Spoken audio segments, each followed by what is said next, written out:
Hello, everyone. Welcome back to Reservations. We're your hosts. I'm Rain Whalen. And I'm Jeremy Blair. Jeremy, how are you? I'm doing all right. I don't ask that question a lot. You don't, and it's been noticed. But I'm doing great, and I'm really glad you asked that. How are you, Rain? I mean, there's a lot of movies I need to watch. That's true. We're watching the season finale of WandaVision tonight. Yes, we are. Watch party. Yeah. Anyone in the comments, this is... By the time, as of this recording, everyone should have already seen it. Yeah, probably. But if not, don't spoil it for anyone. Yeah, we haven't seen it yet. But, yeah, we haven't seen it. We're a day behind, but that's all right. Then in a week, is it like a week and a half, we get Falcon and the Winter Soldier? I don't know if I'm going to watch that, but...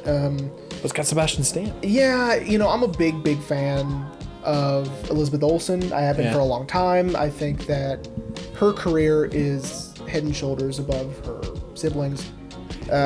Especially considering her siblings kind of bottom out in the early 2000s. I think it's just because they started too young, but that's true. And I think that Elizabeth Olsen picks better roles to act in. I think because Martha, Marcella, Marlene, Silent House. We're talking. She's and not to mention how in almost a span of like a year, she is in one movie with Aaron Taylor Johnson with her husband and wife. Yeah. Then they're in another movie together where they're brother and sister. I did not see Godzilla, so I don't. It's not. Yeah, well, that's what they killed Bryan Cranston early. Oh, okay. Spoilers for that. 5-year-old movie. Yeah, it came out a while ago. Yeah. But anyway, so welcome back, everyone. Yeah. We hope you enjoyed last week's episode. I know I did. Yeah, it was a bunch of fun. I love. I mentioned to Ashley how I joked of doing a spin-off podcast where we actually discussed true crime, and she was like, "Do it." I'm like, please, no. I know nothing about true crime. Well, and also, a second podcast is not something you usually stick to. Yeah. So. Yeah, I remember. I don't know if anyone else remembers my second podcast.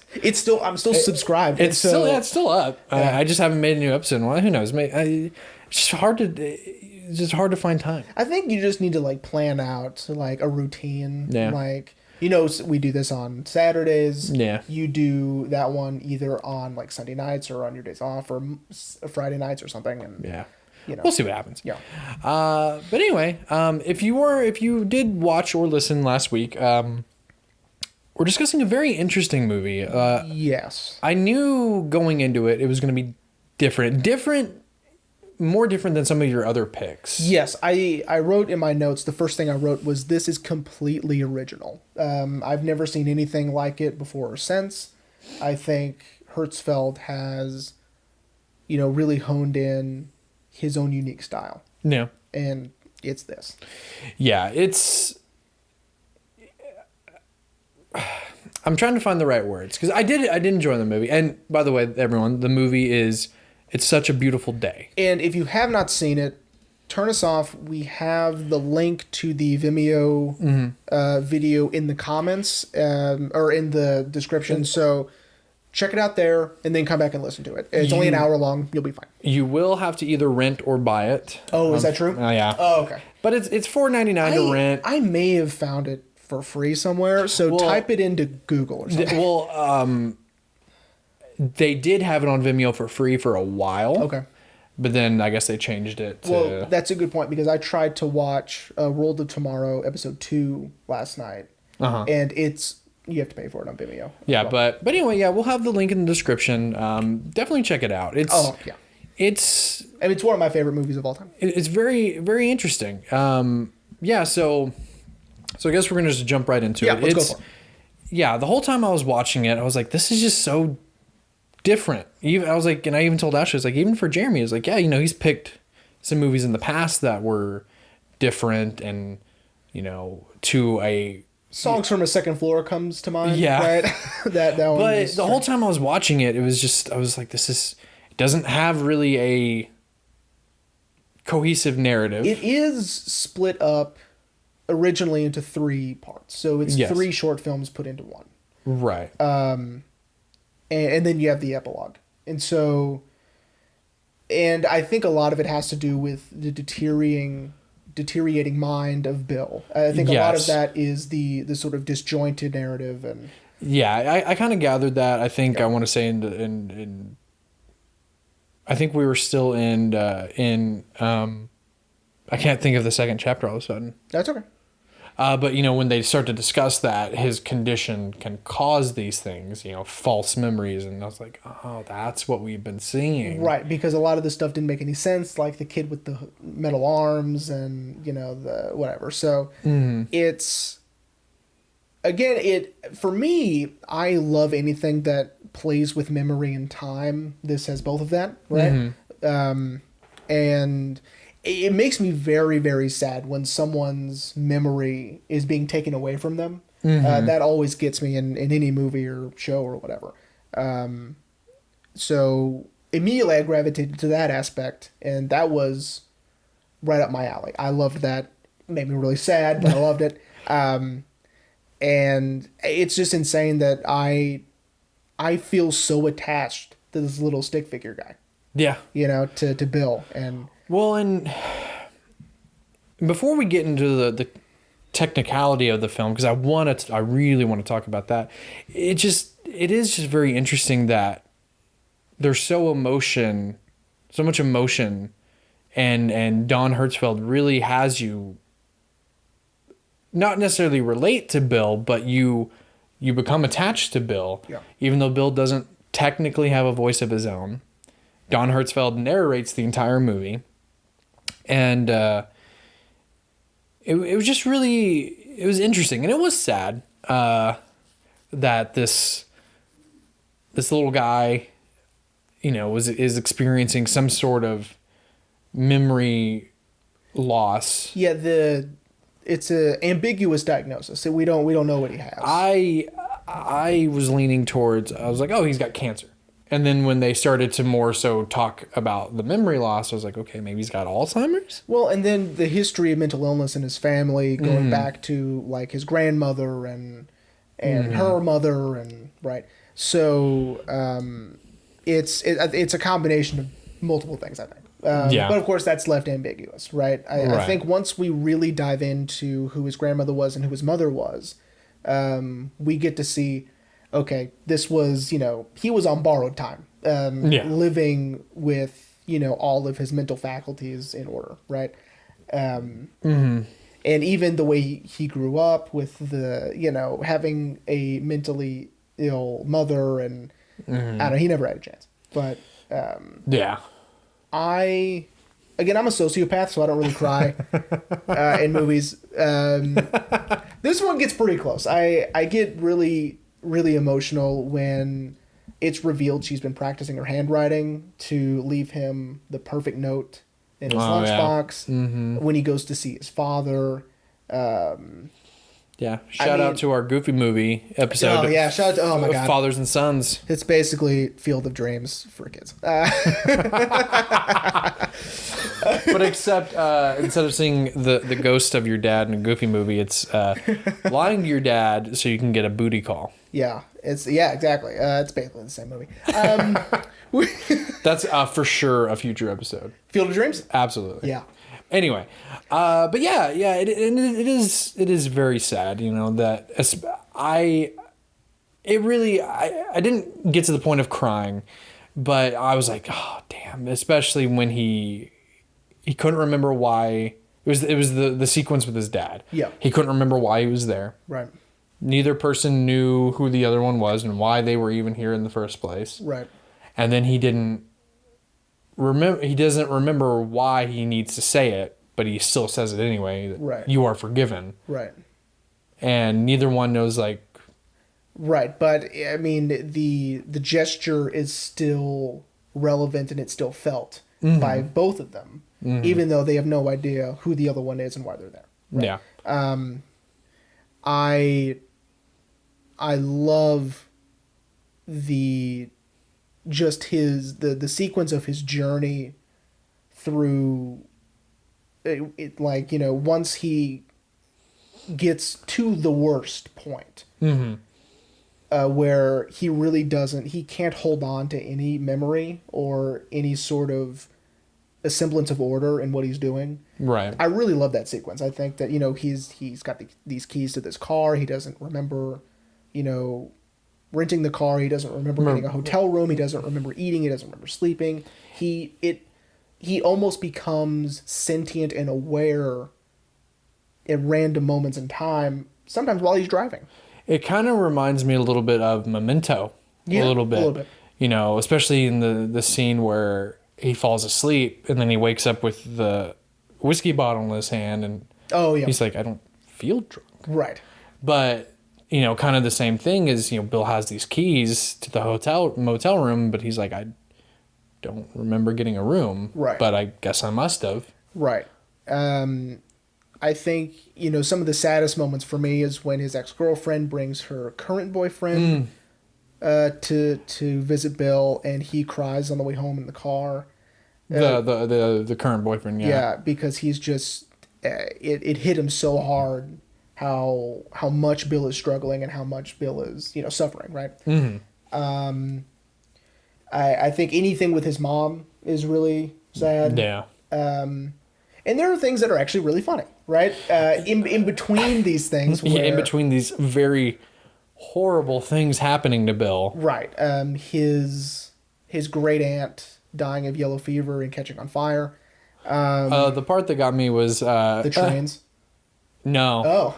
Was the going home and masturbating for 7 hours. See, I thought about that. And I laughed so hard. Did you? And kind of pulled a bit of a Jason Momoa. I was like...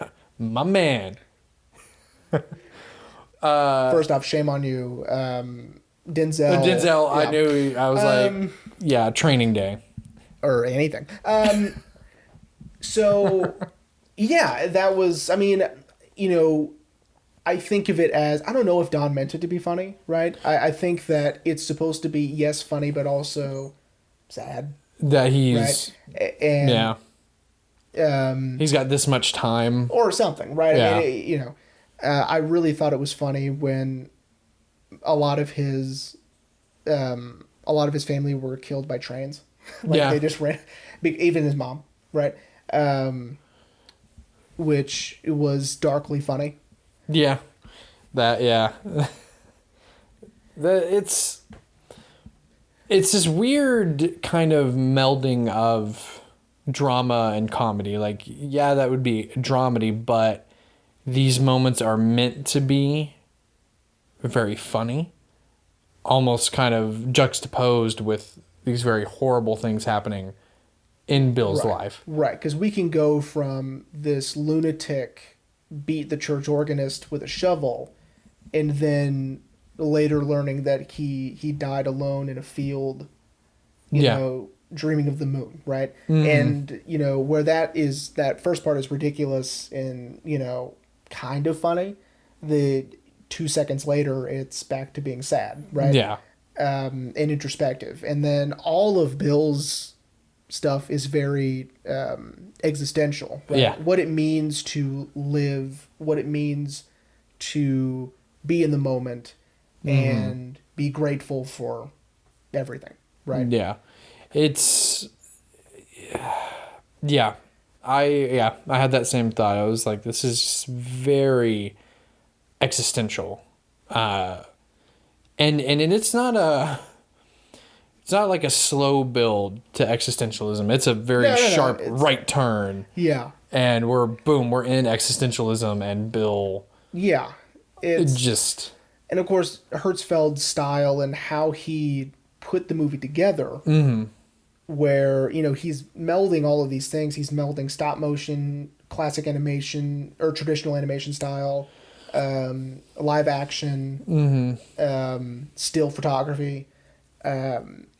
It's truly amazing. Yeah. I would love to talk about the technicality, because it's very eye-catching. Yeah. That majority of the movie is shot, animated through almost like a window. Yeah, it's like in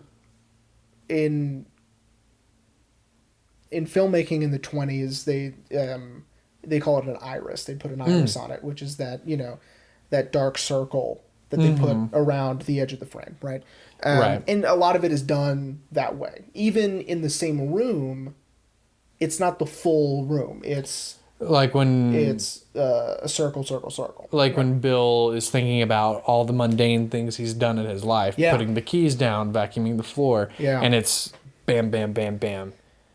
And we're not seeing like I'm trying to think of a good example where they kind of do that, where call back to Requiem for a Dream. Okay, yeah, where right. we see Elaine Barston cleaning, and there's multiple of her. Yeah. But we're seeing the whole room, as where what Don Hertzfeld does is we're just seeing Bill in different moments in his house, in his apartment. Right. In the hospital room, it's him in bed with his mother and his uncle, and then instead of just having the full room with the window, it's a circle that shows the window, right? Mhm. And then a circle that shows like the clock or something, and then Right.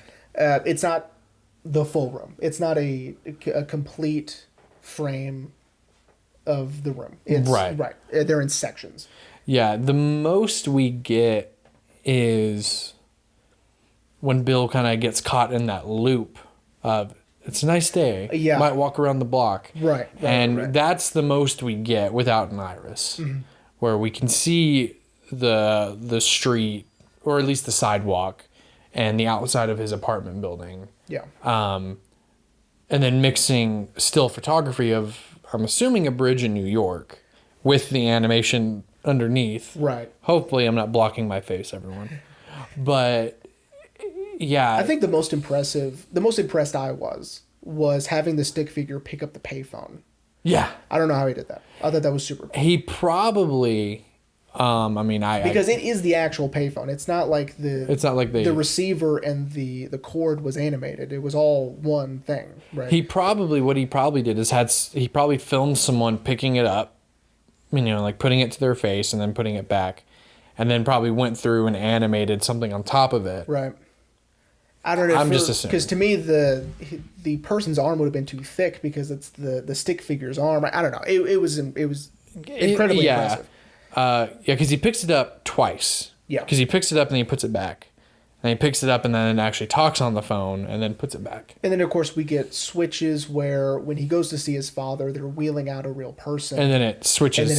to stick figure animation, right? I was kind of hoping that they would leave it like a real person. Yeah. I thought that would have been really interesting if it would show the disconnect between the two of them, probably. But I don't know. We need to know that they're both similar in the way they look, right? They're both wearing hats. Yeah. Right? I love Bill's hat. it's almost like a fedora Yeah. kind of thing. And it's obviously to differentiate him from everybody else. Yeah, because they're all drawn very similar. Right. When he starts to lose his mind the first time, for us, the audience, when he starts seeing weird things and everyone at the grocery store has demon faces and their bacterial-ridden crotches in the goddamn produce, because he's always worried about that. Yeah. Right? I really like the way that Hertzfeld did that and how he showed and represented all of his delusional thoughts, right? And his dreams are phenomenal. The sea lion or the seal that plays soccer with them. Yeah. I thought that was fantastic. Everything about this movie is fantastic to me. The fish that Grows out of his head. Yeah. Yeah. And I just love its whole. It's. There are also hints of his rejected cartoons in there. Those of you who have seen the compilation, I believe we discussed it on the I'm Thinking of Ending Things that Don also. We'll put a link to that as well because I know that's still on YouTube. When the fish head, the pipe is leaking, that thing, where that's on a continuous loop while other things are going on in that frame. That was very reminiscent of that to me. Because it's just this very ridiculous, surreal, repetitive thing that is happening. Yeah, so we should mention that if anyone has seen rejected cartoons, that is meant to be over the top and it's meant to be funny, as where this is not. This is not. I mean, there are parts that are funny. Yeah, as we were talking about, yeah. But yeah, I mean, and I love Don Hertzfeld's animation style. Mm-hmm. I love how he draws hands. They're almost very almost like forks. Yeah. I really like that. And I like that their bodies are disproportionate Yeah. to their limbs. Because I don't know. I really like when someone does something very interesting with animation, especially with traditional 2D animation. And so going into the movie, I was like, cool, we're going to see more of that, because I love the rejected cartoons. I think it's so funny and so ridiculous.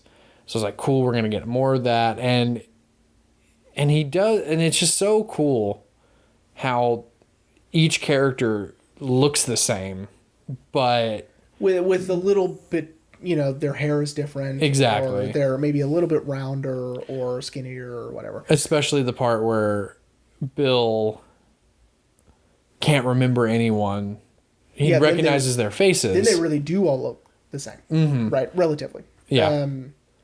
And I like that he put little smears on their faces, and they're not quite right in terms of how they've been looking this entire time throughout the movie. Right now, they're just a little bit off. They're a little bit different, and they tend to meld into one. Right.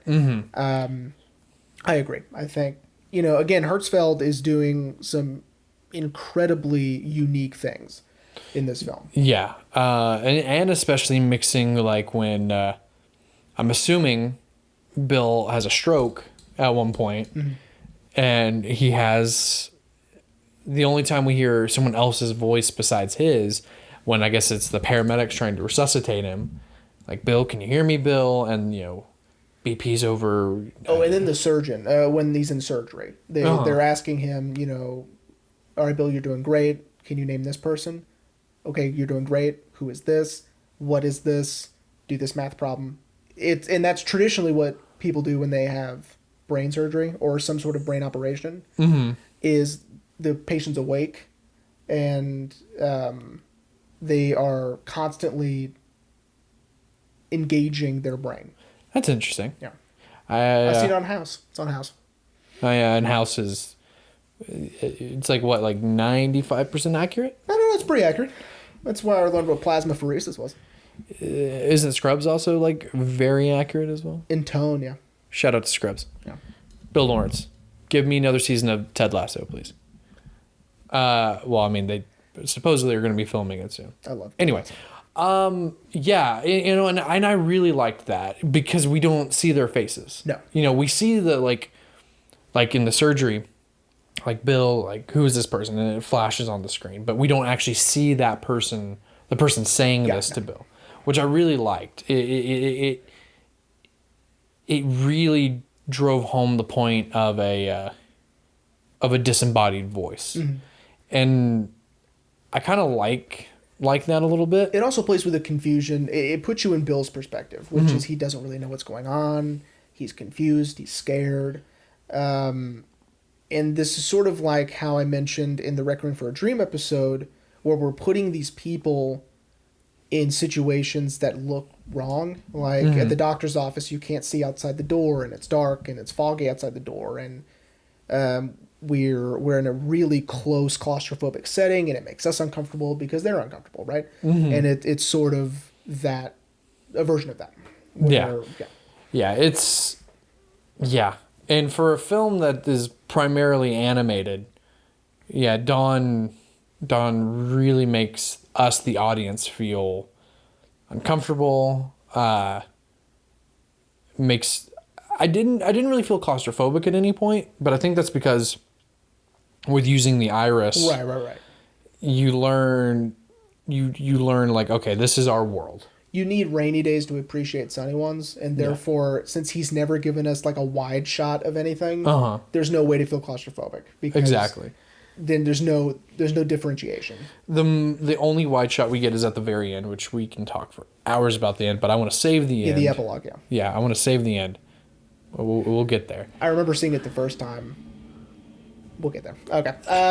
So I I don't remember the first time I heard about this movie. I think it was on Netflix. I think that might have been the first time I saw it. I feel like I remember seeing either that one or what was his other one we were talking about it off mic? World of Tomorrow? Yeah, I feel like I saw that one on Netflix. World of Tomorrow is also a masterpiece, and it is kind of like this. It's a little more animated than this multimedia thing that is It's Such a Beautiful Day, but there are some amazing science fiction ideas in World of Tomorrow.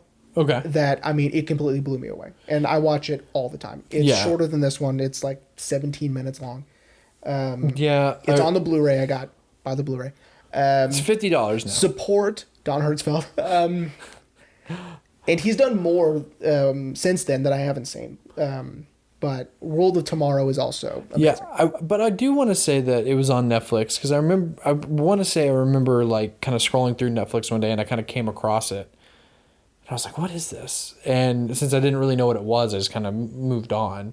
And I think at the time they were still on a star. It was on a star system still. Oh, okay. And it was like almost the entire, however many, 5. I think 5 right? was the most. And the consensus was it is amazing, right? Right. And I was like, I need to watch that. And then when I got around to, I'm going to watch that stick figure movie, it was gone. And so I had to go find it somewhere else. Yeah. And then once I did, I mean, I was completely blown away. Yeah, I do appreciate the fact that the movie is a little harder to find.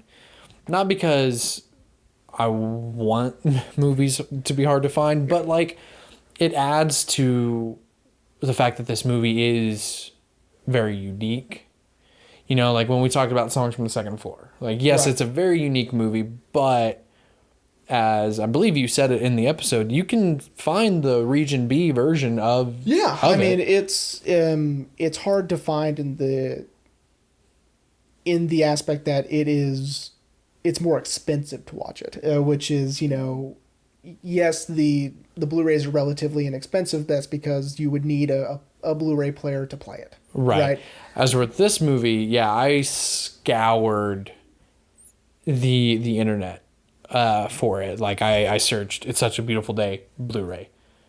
It took me to Amazon, $30. I was like, eBay's got it for $50. It's expensive. I was like, that's a big old can of no for me, Chief. And so I tried. I think I did like "It's Such a Beautiful Day" VOD. Looked on Netflix, Hulu, Amazon Prime. Couldn't find it, and then that's when I finally found it on Vimeo. And I did a little reading, and apparently it had always been on Vimeo. Mm-hmm. And then, like we mentioned at the beginning of the episode, it was free for a time. But yeah, so then when I found it, I was like, cool, that's the full movie. Let's do this. Yeah. And like I said, like I think an hour and 2 minutes. Yeah. Like I said, I'm a firm believer that movies should be easy to find. If it's a movie that you really want to see, it should be easy to find. Yeah. But I like that this one is harder to find. It's almost like it comes with its own reputation and its own lure, right? Yeah. This is how, home movies used to be. This is like bootleg VHS tapes that I want to watch, like El Topo, for example. I want to watch Jodorowsky's El Topo. It's impossible back in the 90s or whatever. Like, you would have to find someone who knew someone to get you the VHS. Who worked at Blockbuster. Right, or something, right? Yeah. Not even Blockbuster, like worked in some like underground, like crazy, like off the beaten path video store. Yeah. And like, hey man, I got a bootleg copy of it, here you go, whatever. That'll be $200. This was the 90s. And so this is sort of reminiscent of that era of, I really want to see it, partly because now it's a challenge to find, right? And you're right. That's I really liked that. I mean, yes, it was a little frustrating at the time. I was like, oh my god. Well, because we have this show. If it was just like, hey, you need to see this movie, it wouldn't have been as frustrating. It would have been more like a challenge, right? Yeah. But when I found it, I was like, it was almost like a treasure hunt in a way. Like, oh, I finally found it. Right, yes. Right. But yeah, like again, we're gonna put a link in the description below. So if anyone wants to see it, this is your second warning. to have turned us off and watched the movie. Link is in the description. I will put it as the first link underneath the actual description of the episode and our social media links. So, and I may even put a little info button over here, maybe that pops over that. We can do that? Yeah, we can do that. Oh. Yeah. Neat. It'd be like Auntie Donna, like, what the fuck is that thing? Shout out to Auntie Donna. Oh my God. So Jeremy. Yes, sir. I want to talk about the ending. Yeah. Like the epilogue. Yeah. Because our narrator, for the first time in 50 minutes, breaks character. Yeah. Because he refuses to let Bill die. Right. So again, when I first saw this movie, I remember, while he's laying in the grass and looking at the sky, I was like, it'd be cool if it ended right here. Yeah. And he says the line, "It's such a beautiful day," and then we're done. Right. And I was like, I'm fine. I'm satisfied. Like, great. Like, movie done. And then it keeps going. Yeah. Right. Which is, unexpected. Right.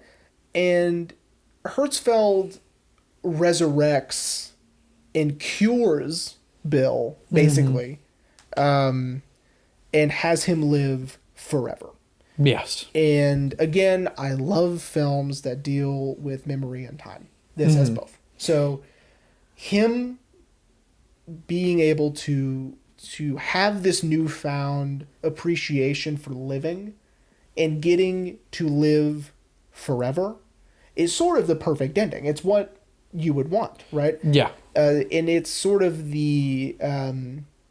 it's this catharsis that, normally in a movie like this, a character would get this appreciation for living, and then they wouldn't get to have it for very long.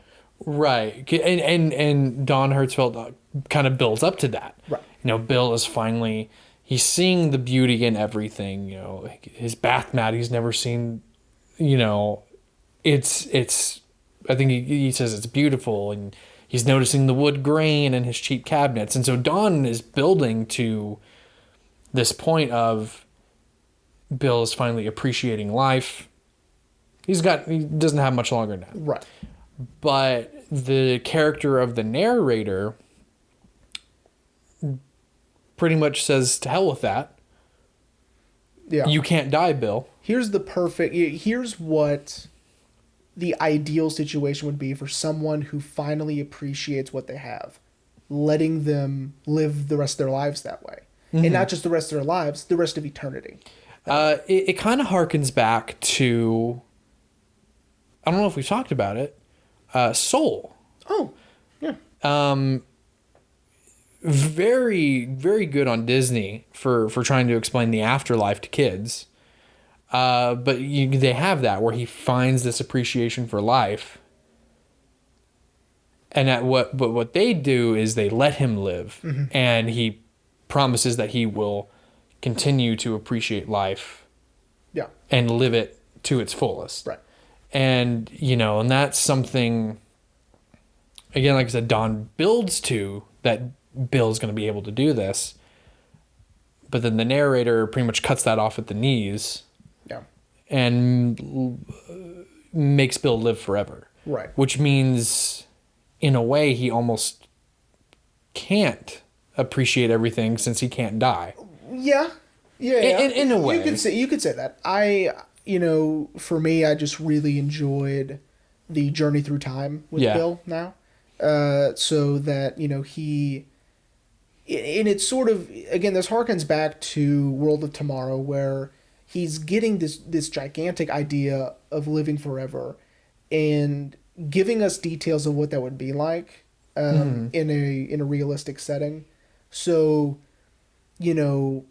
fathering children, having, multiple relationships with multiple women throughout the years because they all die, right? And it, and forgetting, losing track of the lineage, right? Because, again, living this long, no one has ever lived this long, right? Right. And so what would that be like? And so where he does similar things with different examples in World of Tomorrow, in this one, the idea of living forever I love the fact that eventually he loses the idea of time, right? Time doesn't have any meaning for him anymore, Right. because he's lived for so long, and forgetting his own name, forgetting where he came from, right? But it doesn't seem to bother him. This isn't forgetting the way his memory has failed him thus far. Right. This is just living. Yeah. Right. You're gonna hate me. I know you're gonna hate me. Yeah, we'll find out. It makes me think of a character Oh, here we go. they introduced in Doctor Who. Oh boy. In Peter Capaldi's second season, they introduced a character who the Doctor resurrects because it was kind of his fault that she died, and he resurrects her, but he technically doesn't do it incorrectly. He does resurrect her, but she lives forever, and he runs into her later on in life, and she has a library full of diaries that she's written of past experiences, but she has forgotten her own name, so she just refers to herself as me. I'm me. Because she's forgotten her own name, she's forgotten where she came from, she forgot even how she even became like this. She just knows the Doctor was involved. And that's kind of what it made me think of a little bit, that Okay. Bill, it doesn't bother him that. No, it didn't seem to. I mean, the narrator would say, right? Yeah. If it did. And I think a lot of it, the forgetting things is because there's no one there to remind him. Mm-hmm. So once he outlives human beings, once he outlives humanity altogether, there's no one to say, "Hey, Bill, what's up?" Right? Right. That goes away. So of course he would forget, right? Mm-hmm. And the beings that inhabited Earth afterward, didn't right? really. I love the idea of them revering him as a god because he was there for all of it. Right, exactly. It reminds me of AI. Yeah. A shout out to AI.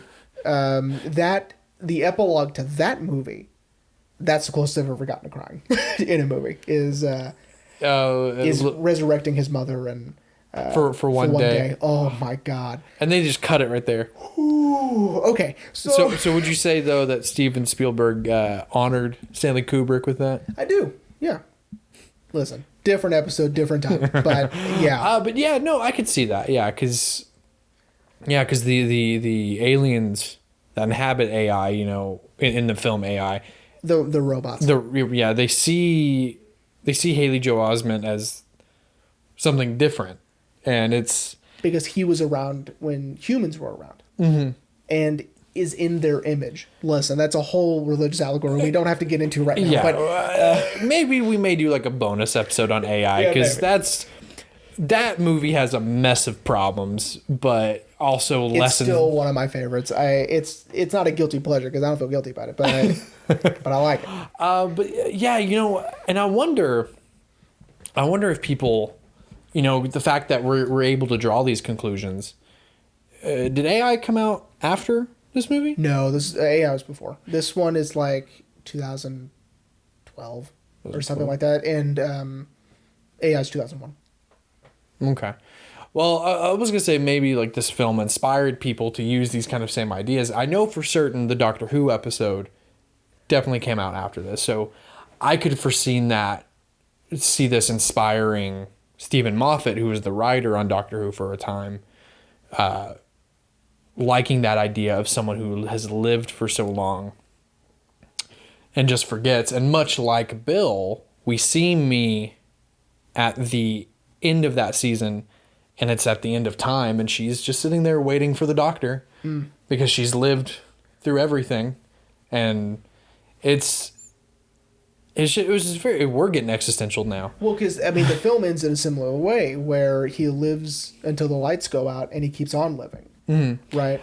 Which I really like. That's how Don Hertzfeld kind of ended it, because it's almost a callback to the beginning of the movie where Bill said that he would, when he dies, he wants to be shot up into space. Yeah.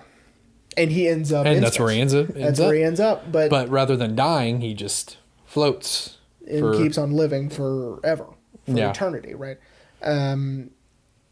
So I like that Hertzfeld keeps Bill living. Mm-hmm.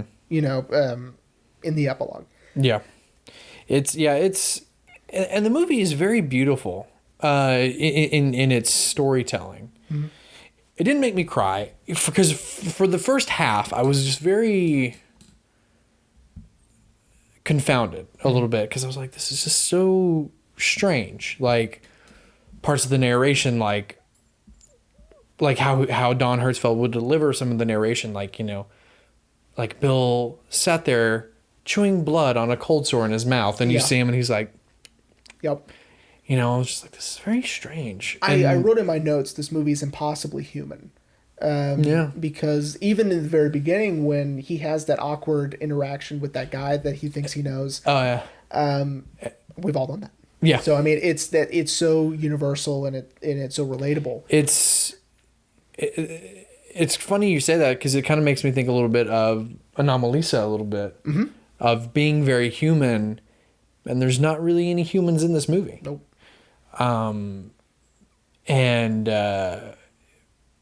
Yeah, it's just, and it did, you know, I like the idea also that he says that they never saw each other again, and a few days later they forgot about the whole thing, both of them, right? Mm-hmm. It's so strange. I think about this every now and then that, like, if I'm like at the grocery store, I'll look at someone and I'll go, I may never see that person again. Isn't that so strange to think about? Well, see, I think about that constantly because I work in retail. Yeah, and you'll go, I'll never see them again. And see, the ones that stand out are the ones that are assholes. Oh. Like, you know, why would you come in and be an asshole to someone who's never done anything to you? But then I have that thought. It's like, oh, well, because they know they'll probably never see me again. Right. And it's such a weird thing to think about. Like, really think about, mm-hmm. you know, the line, and they never saw each other again. Like, mm-hmm. what? It's... that line hits. I don't know. I think that it's interesting to think about. Never seeing someone again. Well, I mean... even though it doesn't matter. Yeah. In some cases. It is, you know, it is interesting, that line. And... I mean, the whole movie is interesting. Yeah, and that's how the movie starts. Yeah. With this awkward interaction, and then they never saw each other again. Yeah, it's... yeah, the movie, like I just said, it is very beautiful in its I was gonna say message, but it doesn't really have a message per se. Don Hertzfeld's not telling you to appreciate life. He is giving you a story of someone who has a newfound appreciation for life. He's not wagging your finger at you. Yeah, he's not saying like, listen, young man. Yeah, he's not doing that. You don't stop smoking those cigarettes. But it's cool and something to do with your hands. Yeah, it's super cool, and it's like breathing fire. It's fun. So, and then you'll really need to be breathing fire like RDJ and Zodiac. Got ciggy in one hand and your air canister in the other. Ooh, dangerous. But yeah, it's like I said, like when I first started it, the whole time I was like, this is very strange. I was like, and even for Jeremy, this is strange. But then as the movie progressed, and when it's a movie, sometimes when it's one of your picks, mm-hmm. and I have these confounding thoughts, I'll read while I'm watching. I'm paying attention, but I'm reading. And I started to read about the movie, and nothing spoiler related. I just wanted to know a little bit more information. And, you know, I began to stop reading when we took that turn more into Bill wasn't going to make it. Mm-hmm. And so I stopped reading, and I was like, wait, he's not going to make it? But we still have at least 45 minutes left in this movie. Yeah. And it made me kind of hold on and pay attention. Because I was for sure, I was like, oh, he's not going to make it. Yeah. And yeah, it was so... all I can use to describe is beautiful. That it was just very beautiful in its story of a man who is suffering from a disease, who has this newfound appreciation for life and then can't die. On Letterboxd, I have follow me on Letterboxd. Should we start doing that? Probably. We really probably should. It's in my list of all-time favorites. Is this movie? Okay. You know, among like M and Requiem and things like that. But this one I had to put on there because I think about it all the time, and I watch it all the time. Well, and it's and I could see why, because it is. It's just I can't. Reservations should make a letterbox for all the movies. Yeah, we should. Why haven't we done that? Hey, we're gonna do that. Should. Can I have multiple profiles? I think I'll have to sign out of mine. Oh no, I'm sure I can make it on my computer. Yeah, you can make it on your computer. Yeah. Look at that. All right, so follow us on Letterboxd once we get that up. Yeah, we'll work on that. Yeah, we'll work on that. Give us something to do tonight. Just very quickly, Letterboxd is this really cool app. Our buddy Alex showed us. You can track all the movies you've ever seen. You can review them, rank, give them stars, say you liked it when you watched it or you didn't like it. Leave reviews. It's the most fun you'll have for 3 days. Because you will sit there and be like, oh yeah, I've seen that one, seen that one, seen that one, seen that one. Yeah. I'm still going through it and trying to find movies I know I've seen. Yeah. But anyway, so we'll make one for the podcast about movies we've seen, I'll probably let you rate them. Okay. But anyway, so there's something else I wanted to add, but I can't remember. This is why we should take notes. I know I should take notes, but I got my brain notes. Yeah.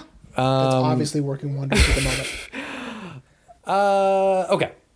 I think I got it. I think I remember. Okay, cool.